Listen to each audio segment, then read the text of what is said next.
Every year at Barton Academy, students, faculty, and staff depart the campus for a 2-week winter break.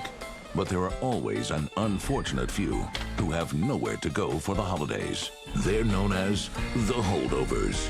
Hi everyone, and welcome back to the Airing Austin YouTube channel. We're talking about The Holdovers today. This movie was a magical time for me personally. All of my criticisms, my cynical voice, it just kind of dispersed in my head. It just felt magical. It just felt so nostalgic, and it not in the sense that it's like, hey, here's something in your face. It's nostalgic in the way of like, come and explore this entire world. Look at how unique and vibrant and beautiful this is. Because, I mean, if you asked me when this movie came out and I didn't know it came out this year, I would have said, yeah, the 70s, maybe the early 80s, something along those lines. But no, this movie, it came out in 2023. I can't believe that they were able to capture that kind of magic. It looks astonishingly like old-fashioned, but in such a good way. Let's go ahead and jump into the plot of this movie. It's about the Holdovers. It's about the kids who have to stay behind at school during the holiday season. And they come from rich, snobby families as well. So the parents, they're on their yacht and they don't really want to pick up their kids or pay to have them transported back to where they come from, et cetera, et cetera. They all have their given reasons and circumstances for where they are in the movie. But it isn't until later in the film that there's only one remaining student, and that is Angus, the student, and then Hunnam, the professor or teacher of this private high school. They're almost like a father and son companionship throughout the film. You don't necessarily see it at first because they hate each other. That's why he knows how to inflict maximum pain on us. I thought all the Nazis were hiding in Argentina. Stifle it, Tully. And it's not in the sense of a father-son relationship like that in like the movie Logan or Mandalorian with Grogu and Jin. It capitalizes on that feeling, and it doesn't necessarily use that trope. It's been used recently in The Creator as well. We're seeing it way too often without it actually building upon that layer. Whereas here, it takes that trope and it builds upon it and it stacks and stacks and stacks, and it's beautiful to watch their relationship grow. But not only was it their relationship that made me feel so not only nostalgic and magical and just captivated by the film, there's also Mary. She just amplifies it even more, seeing her story. Because, I mean, her story is so much more harder to swallow. She has a lot of backstory here. And that's something that a lot of this movie gets right, is just the character growth, character interactions, character dialogue.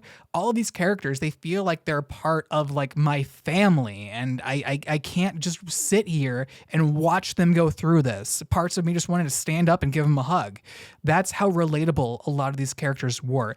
In fact, seeing Angus go through his whole crisis with his father and his family and seeing how his family treats him, it was so hard to watch. And Hunnam, he is just this asshole of a teacher. Sir, I don't understand. That's glaringly apparent. I can't fail this class. Oh, don't sell yourself short, Mr. Coates. I truly believe that you can. He treats all of his kids so dirty, like he does them so wrong. He sticks to the rules to keep not only himself safe, but also his students safe. So as you're watching his relationship with Angus unfold, you're seeing him become a little bit more lax, less with the rules, more with the vibes. And he comes to understand that Angus, he's not some adult. He needs to go out there and experience life. He's a kid. He needs to have certain experiences. And with the holidays coming around, he needs to be a little bit more lax, in which he does learn how to do. This movie, again, it just makes you feel so connected with these characters, like you actually know them, like they're actual family members or something. I don't think I've ever had a real family Christmas like this before.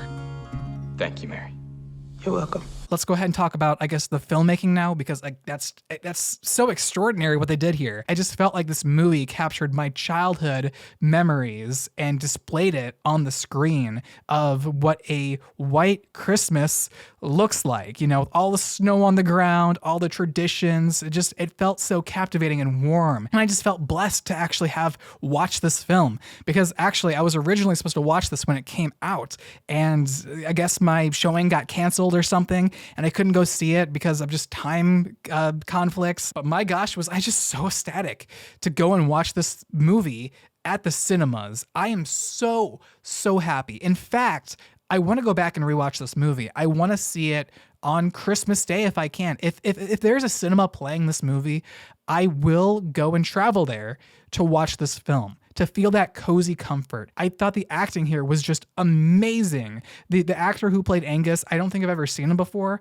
but my gosh, he reminded me of like a young Robert Downey Jr. And I feel so wrong saying that because he is his own character. He is his own actor. I can definitely see Hollywood utilizing his talents for so many more movies. And if they don't, that is their loss. And then, of course, the man who plays the professor, Paul, oh my gosh, I'm blanking on his name, but Professor Hunnam, his actor is phenomenal. I mean, there's no doubts there. I find the world a bitter and complicated place, and it seems to feel the same way about me. I think you and I have this in common. Mary's actor may have been one of the most standout moments or appearances in this film because every time she appeared on screen, it gave a new light, a new direction. She added a little bit more momentum to whenever the movie felt like it was just kind of slowing down. She added that little pick-me-up moment, and I absolutely adored that. It's you try to make the best of things, and that's exactly what this movie is. With that being said, this movie is absolutely gorgeous to look at. It's fun to watch. It's